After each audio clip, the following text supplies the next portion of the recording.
At Kaptorit village, Kabei sub-county Bukwo district, on the slopes of Mt Elgon, resides an interesting couple.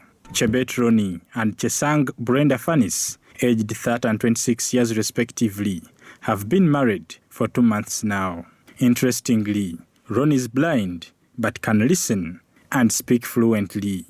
Fanice says despite the impairment, this is the right man. We asked God on how to stay together with him, and he proposed that we should stay with him because he's the right person to be my partner. But how did they meet and agree on this? In several occasions, such as conferences, we would meet, we would chat, and time came whereby I raised up and I spoke how I would feel about her, and we shared the vision together, and finally we are married. To Ronnie, despite being ignored by many, he was determined to have a helper of an opposite sex. Almost all of them looked at me with a negative attitude, with the question of what kind of life can I live with this person? What can we do with this person? How will my friends see me? Others would be ashamed even of introducing me in their homes. And however, she was the only person who was bold enough to introduce me in her home with her people. And she's one of the people that she became actually the champion of faith, because if she was to be reason like a lady, like just a human being, it was possible for her also to say it is impossible. Ronnie holds a bachelor's degree in public administration and management from Makerere University with a certificate in information technology, theology, and music, while Fanice has a certificate in social work and social administration from Makerere University Business School, but none does what they studied. So how do they provide for each other? We have got small skill that I could even shoot the uniforms. I shoot some shirts, the short, and some trousers. I see no defeat. I see no defeat. Jesus, my Savior, I see no defeat. I see victory.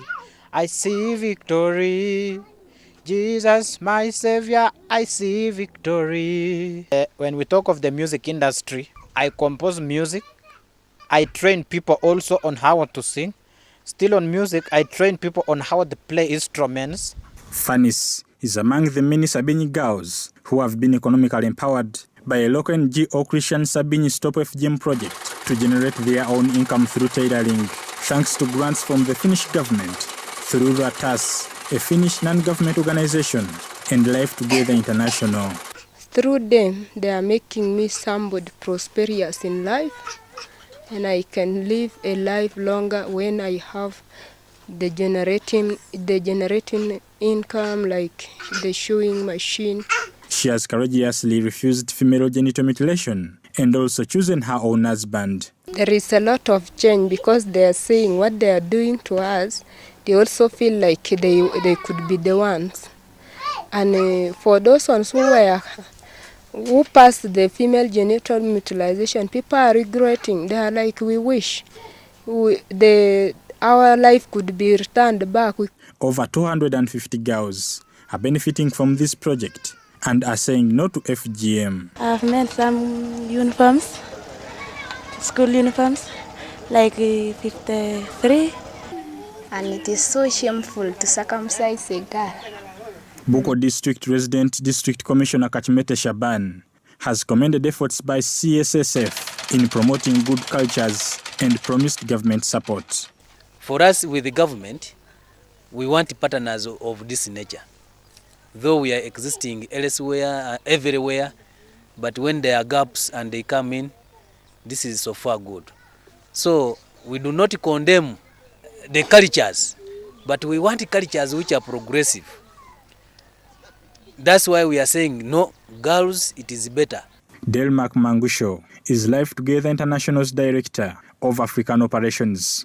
I see this project in the next 5 years attracting the support of parents of these girls, the support of the community, the support of government and other organizations. And I see a new generation of girls and women who are not cut, and their children will not be cut.